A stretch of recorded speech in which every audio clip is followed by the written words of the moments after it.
Hare Krishna Guru ji. Hare Krishna. Thank you, आपने इतना अच्छा अपॉर्चुनिटी दिया कि मैं आपसे क्वेश्चन पूछ पाऊँ, आपसे डाउट क्लियर कर पाऊँ। You are most welcome. It's my pleasure to serve you.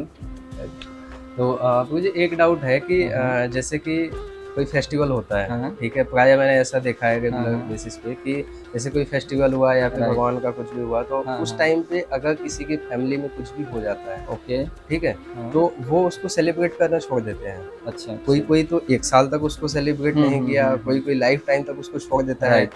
कि मतलब इस तरीके से कहते हैं कि हमारे घर पे ये चीज़ नहीं सहता है, बिल्कुल ये बिल्कुल। त्योहार हमारे घर पे फेस्टिवल नहीं सहता है, तो हम जी जी इसको जी। नहीं मनाएँगे। राइट। तो इस पे क्या मतलब हम कर सकते हैं? मतलब क्या ये सही है, करें या ना करें? मतलब इस पे थोड़ा डाउट है, आप इसको एक्सप्लेन तो करें। थैंक यू सो मच, बहुत ही अच्छा आपने प्रश्न पूछा है। तो इसमें कई चीज़ें हम बोल सकते हैं। जैसे कि पहली बात मैं आपसे पूछता हूँ, आपने किसी स्पिरिचुअल ऑर्गेनाइजेशन में अगर हम जाते हैं, हुँ, तो हुँ। ऐसी कोई विशेष तिथि होती है जिस पे कोई एक्सपायर किया होता है, कभी कोई संत होते हैं, तो उस तिथि को हम मनाते हैं कि नहीं मनाते हैं? हाँ, मनाते हैं। उसको कैसे पुण्य तिथि करके या पुण्यतिथि कुछ करके मनाते आविर्भाव हैं। या तिरोभाव तिथि इस तरह हाँ से जी, जब कोई एक्सपायर होता है तो उसको तिरोभाव कहते हैं। ज़रूर। ठीक है? तो इसको हम कितने धूमधाम से मनाते हैं। जैसे कभी-कभी किसी का एकादशी पे एक्सपायर हो जाते हैं, कोई भक्त हैं, हुँ, हुँ। एकादशी पे एक्सपायर हो जाते हैं, तो क्या बोलते हैं, एकादशी के दिन इन्होंने शरीर छोड़ा। यस। ये बहुत ही अच्छा है इनके लिए, कि नहीं? कि हाँ, इतने शुभ दिन में इन्हें भगवान के पास जाने का या इस शरीर से अ, जाने का मौका मिला, क्योंकि जाना तो निश्चित है। जाना तो तो अगर ऐसे केस में अगर वो स्पिरिचुअल प्रैक्टिशनर है, तो उसके लिए तो ये बहुत ही ऑस्पिशियस है, बहुत ही शुभ है कि वो अगर स्पिरिचुअल प्रैक्टिशनर है, एकादशी के दिन, रामनवमी, जन्माष्टमी के दिन शरीर छोड़ते हैं, तो उनके लिए तो बहुत ही शुभ है। जैसे कि महाराष्ट्र में थाने एक जिला पड़ता है, तो वहाँ पे मैं था कुछ साल पहले, और एक भक्त था और वो बूढ़े हो गए थे, ज़्यादा अमीर नहीं थे, थोड़ा गरीब ही थे, हुँ, और उनकी बड़ी इच्छा थी कि मैं जो राधा कृष्ण का श्री विग्रह है उसको अभिषेक कराऊं, और वो उनके जीवन की अभिलाषा थी, और कभी कर नहीं पाए क्योंकि भक्ति मतलब करते थे, लेकिन इतने जैसे कि बहुत ज़्यादा वैसे भी नहीं थे कि मंदिरों में जाके पूजा इत्यादि करें, ब्राह्मण दीक्षा इत्यादि नहीं लिया था उन्होंने। तो उनके साथ क्या हुआ, हमारा थाने का वो छोटा सेंटर अपकमिंग टेम्पल है, अभी एक आध साल में ओपन हो जाएगा, तो उस दिन जन्माष्टमी थी, अभिषेक हो रहा था। वो आते हैं घर से और अभिषेक करते हैं, पति पत्नी दोनों आते हैं, और हुँ। वहाँ से घर जाते हैं।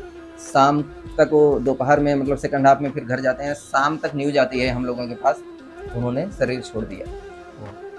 जीवन भर की उनकी अभिलाषा थी कि मैं भगवान का अभिषेक करूं, तो उनकी जैसे ही वो डिजायर पूरी हुई, जन्माष्टमी को इतना ऑस्पिशियस दिन है, और उसके बाद उन्होंने शरीर छोड़ा।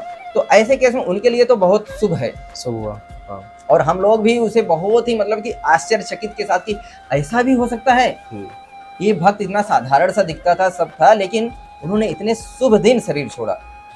हुँ। तो कभी उनके घर में या हम लोगों के बीच में ये नहीं मानते हैं कि ये बड़ा अशुभ हुआ, ये दिन हमारे लिए जन्माष्टमी अशुभ थी। हम लोग सोचते हैं कि ऐसा हमारे साथ भी हो, हुँ। क्योंकि हाँ, इसमें मैं दो राय सोचता नहीं हूँ। है, इसमें हुँ, दो राय नहीं है कि शरीर छोड़ना है। हाँ, और बिल्कुल ऐसे छोड़ना ही ऑस्पिशियस दिन पे, ऐसे ऑस्पिशियस टाइम पे, और ऐसे ऑस्पिशियस क्रियाकलाप जैसे उन्होंने अभिषेक करके या कीर्तन के बीच में शरीर छोड़ना, ये तो अति उत्तम है, सर्वोत्तम है। हरे कृष्णा दामोदर सेवक प्रभु दंडवत प्रणाम। तो ये जगदीश गौर प्रभु इनका नाम है। तो उनके वो अभिषेक के फ़ोटो तो मिल नहीं रहे, ये खाली फ़ोटो उनका मिला, तो आप दिखा सकते हैं। अब रही बात जो भक्ति में नहीं है, भक्ति में नहीं है, उनका क्या? तो उनको भी कुछ बेनिफिट तो होता है। जैसे हिस्ट्री की अगर हम बात करें कि प्रहलाद महाराज की एक घटना होती है। प्रहलाद महाराज एक भक्त है, महान भक्त हुए हैं ना, हिरण्यकशिपु के पुत्र हुए हैं, जिनकी वजह से नरसिंह अवतार होता यस। है। तो उनके पिछले जन्म की घटना मिलती है। पिछले जन्म में वो इतने महान भक्त नहीं थे, लेकिन उनके साथ क्या हुआ, एक दिन वो किसी जंगल में रहते हैं, अपने प्रेमिका के साथ में रहते हैं, और क्या होता है, उनमें दोनों में अनबन होती है, और एक दूसरे से जैसे झगड़ा हो गया तो लोग बोलते नहीं है, चलते नहीं है, और वो जाके रुकते हैं कहीं जंगल में। एक नरसिंह जी का मंदिर था, भगवान नरसिंह का, और उसमें रहते हैं, और वो जैसे अब आपस में बातचीत हो नहीं रही है, जबकि यंग थे, प्रेमी थे, बातचीत नहीं हो रही, तो आपस में बातचीत ना करके फिर ये मंदिर के प्रांगण की, मंदिर की सफाई इत्यादि की। इस तरीके से भगवान नरसिंह ने उसे अपनी सेवा स्वीकार की, और अगले जन्म में जब हिरण्यकशिपु के पुत्र होते हैं, तो इनको क्या होता है, वही नरसिंह देव इनकी रक्षा करने के लिए प्रकट होते हैं। तो कोई भी क्रियाकलाप अगर भक्ति से संबंधित थोड़ा सा करते हैं अगर ऐसे दिन, वो बड़ा शुभ होता है, उसका कभी ना कभी बड़ा अच्छा परिणाम मिलता ही है। अब रही बात कोई भक्ति में नहीं है और उस दिन शरीर छोड़ दिया, तो हो सकता है उससे उतना परिणाम अच्छा ना मिले, लेकिन इसका मतलब ये कहीं नहीं है कि वो दिन उसके लिए बुरा था। ओके। क्योंकि भाई वो कभी मान लीजिए दूसरे दिन, मान लीजिए किसी दिन आपके किसी बच्चे का जन्मदिन हुआ है, मान लीजिए आज का दिन है, आज के दिन आपके बच्चे का जन्म भी हुआ और कोई आपके घर में एक्सपायर कर गया, तो क्या बोलेंगे, ये बच्चा ही बड़ा अशुभ हो गया, उस बच्चे को जीवन भर कोसते रहेंगे नहीं नहीं, कि भाई तू जन्म लिया अपने बाप को खा गया, ऐसे कभी उसके कभी लिए तो बोलते हैं। जनरली बोलते हैं कि अशुभ हुआ अच्छा हुआ, है ना। कभी कभी ऐसे बोलते हैं ना कि बेटी हुई, तू पैदा हुई अपने बाप को खा गई। हाँ। अब बताओ ये कहना अच्छा है? नहीं नहीं, ये कहना अच्छा है कि वो उस बेटी का क्या कसूर कि उसी दिन वो जन्म ली और उसके पिताजी उसी दिन एक्सपायर हुए, या कभी कभी 4-6 महीने बाद एक्सपायर कर जाते हैं, तो बोलते हैं तुम्हारे जन्म लेते ही तुम्हारे पिता, हाँ तुमने अपने पिता को खा गए। कितना वो बेचारी जीवन भर अपने को कोसती रहेगी कि नहीं। यस। तो यही चीज अगर हम भगवान के साथ करते हैं कि आपके जन्मदिन पे, ऐसे उत्सव पे हमारा ये हो गया कि आप तो मतलब आपका ये जन्मदिन हमारे लिए बड़ा ही अप्रिय रहा, तो भगवान को बुरा लगेगा कि नहीं? Sure. क्योंकि मृत्यु तो वैसे भी होनी थी, इस बहाने उस बहाने, एक्सीडेंट में, रोग में या नेचुरल, वो तो होना ही है। होना ही। तो ये जस्ट इन चीजों को लिंक करना उतना लॉजिकल नहीं लगता है। ये भी हमें समझना चाहिए कि चीजें होती हैं, मृत्यु होती है, हो गई तो अभी क्या करें, कुछ नहीं कर सकते हैं। हाँ कुछ दिन कभी कभी लोगों का उभर नहीं पाते हैं उस विचारों से, हो सकता है कुछ दिनों के लिए, 1-2 साल के लिए, या उस दिन उन जो गए आपके परिवार से उनकी बड़ी याद आती है, तो उस दिन हम क्या कर सकते हैं?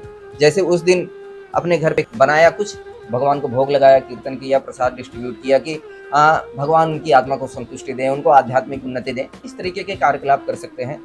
क्योंकि हमारे हाथ में कुछ नहीं है कि किस दिन हमारी मृत्यु होने वाली है। किसी उत्सव के दिन हो सकती है, किसी नॉर्मल दिन हो सकती है, हमें कुछ नहीं पता है। घर में हो सकती है, रास्ते में हो सकती है, कहीं भी हो सकती है। तो इस तरीके से कनेक्ट करके शायद हम कभी कभी, हमें पता नहीं है, हम बहुत सारा अपना नुकसान भी कर सकते हैं। अगर जैसे भगवान के लिए मतलब हम बोल दिए कि ऐसा घटना हो गया आपके जन्मदिन पे, तो कितना अप्रिय, तो भगवान के लिए हम कितना अप्रिय बोल रहे हैं, तो इतना लॉजिकल नहीं है। आपको क्या लगता है, आपका क्या विचार है इस बारे में?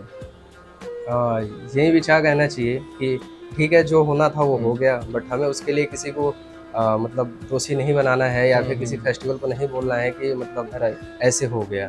ठीक है, वो तो होना ही है, राइट, ठीक है, तो वो हो गया।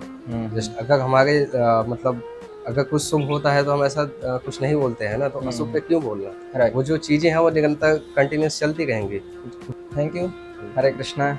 थैंक यू पंकज जी, बहुत ही अच्छा आपने एक्सप्लेन किया। मुझे जो मेरा क्वेश्चन था वो भी मुझे अच्छे से समझ में आया, एंड कुछ चीज़ें नई भी सुनने को मिली, जानने को मिली। जैसे प्रहलाद जी के बारे में आपने बताया है, हिरण्यकशिपु स्टोरी थी, तो बहुत ही अच्छा लगा। तो थैंक यू सो मच प्रभु जी। Hare Krishna. Hare Krishna, you are most welcome.